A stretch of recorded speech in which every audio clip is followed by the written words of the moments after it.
Hey, good afternoon, philosophy students. This recording is just for Kenrika because yesterday when I told you I would have one of these available for you, she groaned and rolled her eyes. So Kenrika, this is just for you.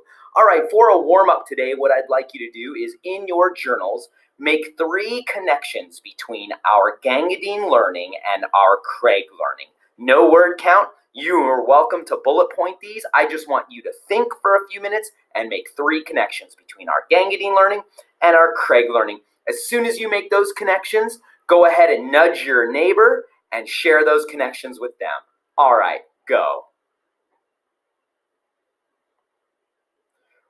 Welcome back, philosophy students. All right, here we go into what we're going to do today on March 29th.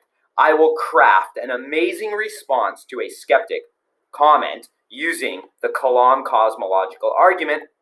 I told you this was coming. Now remember, you have access to the slides that give some more details to the Kalam cosmological argument, along with a couple of videos, like the Hilbert Hotel video. You are welcome at any time to review those slides or review those videos for a better content knowledge.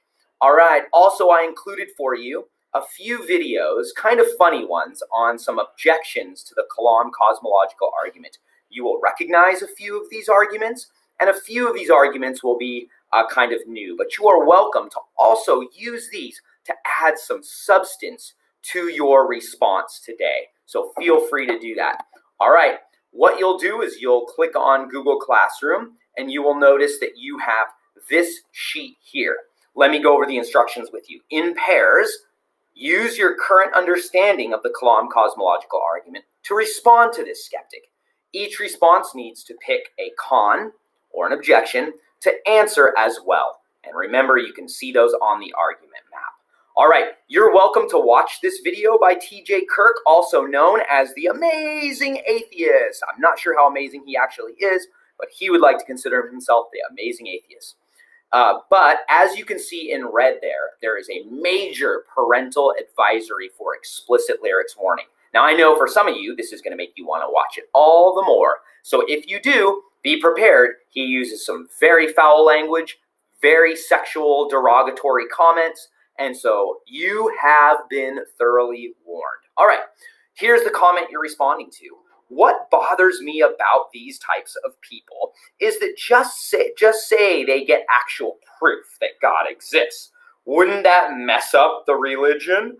By replacing belief with knowing and faith with facts, what's the point of a religion where you need to believe in God to get into heaven if you just know it to be true? And one thing I was taught growing up with a pretty religious Southern family was that knowing isn't believing, and that just knowing isn't good enough. You need to believe. And the main point with all of this is a Christian shouldn't try to look for proof of God, and doing so shows lack of belief when you should just accept that God left no proof to test your belief. Anyway, also want to say I just recently discovered your videos and I love content and can't wait to see more. All right, students, I hope as you read through this, you can easily see how fallacious this is and how you can really, with respect, of course, blast this skeptic's response apart. I mean, come on.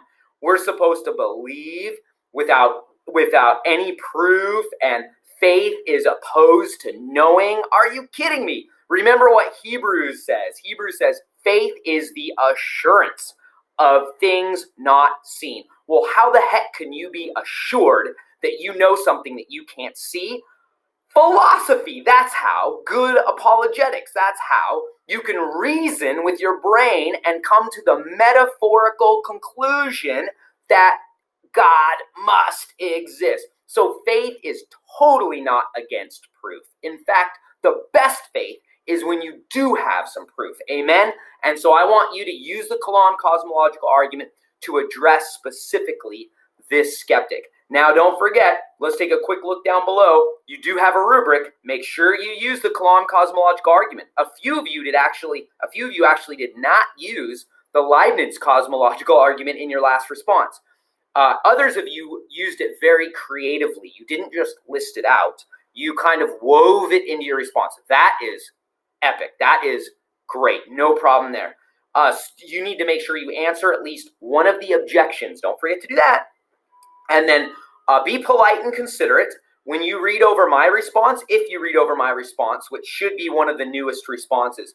I'm a little less than polite and considerate, but I'm still not terrible, right? I would expect you to even be a little more polite, though. And then don't forget excellent grammar so that I can actually post some of these awesome responses. All right, that's it. You guys have a great day. Work hard on that. Don't forget to use some of the extra videos if you want. I think there's another video tag down here below. That's right, from Dr. Craig. I honestly don't even remember what that one's about, but I'm sure it has something to do with the Kalam cosmological argument. Hey, here you go, your homework. Read pages 105 to 110 over the weekend. But if you notice, I want you to have the chapter finished by the time we meet for Thursday's class next week. So on Tuesday, your homework is to read 110 to 124. So you may want to use a little bit of extra time over the weekend to go a little further than page 110. It's up to you, though. So have a great weekend, and I will see you on Monday. Peace.